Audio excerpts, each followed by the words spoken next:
Hello my dear மக்களே, இன்றைக்கி பார்க்க போகிற இந்த லைன் மேக்ஸிமம் பாருங்களேன்.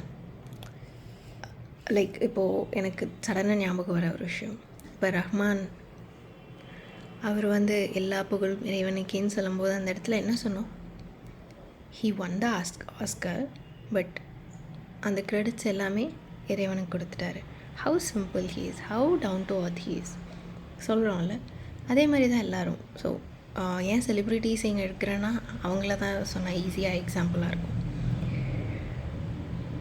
நிறைய ஃபங்க்ஷன்ஸு அவார்ட்ஸ் வாங்குவாங்க. It's all paid, hard work, all credited are given to God. அந்த டவுன் டு அர்த்தான ஒரு விஷயம். ஸோ இங்கே என்ன சொல்ல வராங்கன்னா, வெற்றிக்கு பின்பும் தன்னை அடக்கிக் கொள்பவன் இரண்டாம் முறையும் வென்ற மனிதனாவான். வெற்றிக்கு பின்பும் தன்னை அடக்கிக் கொள்பவன் இரண்டாம் முறையும் வென்ற மனிதனாவான்.